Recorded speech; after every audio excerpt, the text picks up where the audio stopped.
ഞാനിവനെ വളരെ യാദൃശ്ചികമായിട്ട് ഒരു വീട്ടിൽ കണ്ടതാണ്. അപ്പോൾ ഇവൻ്റെ ഒരു വർഗ്ഗപ്പേര് അല്ലെങ്കിൽ എന്ത് ടൈപ്പ് കോഴിയാണെന്ന് ചോദിച്ചപ്പോൾ അവർ പറഞ്ഞത് ഇത് ഒരുതരം ഫാൻസി കോഴി എന്നാണ്.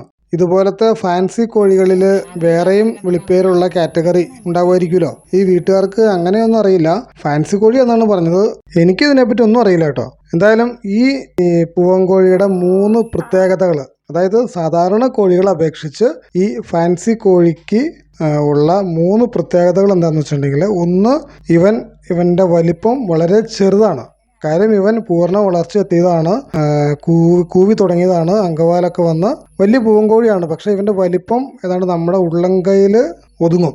ഇനി രണ്ടാമത്തെ പ്രത്യേകത, സാധാരണ കോഴികൾ വെള്ളം കുടിക്കുന്നത് പോലെയല്ല ഈ കോഴി കുടിക്കുന്നത്. സാധാരണ കോഴികൾ വെള്ളം കുടിക്കുന്നത് നമ്മൾക്ക് എല്ലാവർക്കും അറിയാം. അതിൻ്റെ ചുണ്ടുകൊണ്ട് കുറച്ച് വെള്ളം മുത്തി കുടിച്ചിട്ട് നേരെ മേലോട്ട് നോക്കി 2-3 സെക്കൻഡ് എന്തോ ആലോചിച്ച് നിന്നിട്ട് ആ വെള്ളം ഇറക്കും.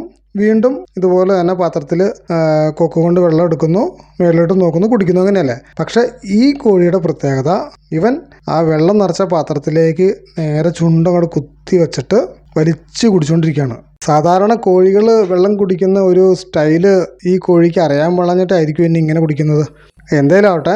ഇനി ഇവൻ്റെ മൂന്നാമത്തെ പ്രത്യേകത എന്താണെന്ന് വെച്ചിട്ടുണ്ടെങ്കിൽ, ഇവൻ നല്ല പൊക്കത്തിൽ പറക്കും. പക്ഷികൾ പറക്കുന്നത് പോലെ പറന്നു പോവല്ല, നല്ല ഹൈറ്റിൽ പറന്ന് ചാടും. ഇവൻ്റെ പറക്കൽ കാണാൻ വേണ്ടിയിട്ട്, അതായത് പറന്ന് പൊങ്ങി ചാടുന്നതൊന്ന് കാണാൻ വേണ്ടിയിട്ട് ഏതാണ്ട് 1/2 മണിക്കൂർ ഞാനിവിടെ വെയിറ്റ് ചെയ്തു. പക്ഷെ അവൻ പറ്റിച്ചു. ഈ വീട്ടിൽ വേറെയും സാധാരണ കോഴികളുണ്ട് ഇഷ്ടം പോലെ. അപ്പോൾ അവരുടെ കൂടെ തന്നെയാണ് ഇവൻ്റെ താമസം, ഒരേ വീട്ടിൽ. പക്ഷേ ഇവൻ്റെ ഒരു സ്റ്റൈല് വേറെയാണ്. ഇവനും മറ്റുള്ള ഇവൻ്റെ കൂട്ടാളികളും വെരി ഹാപ്പി. അപ്പോൾ ശരി, വീണ്ടും കാണാം.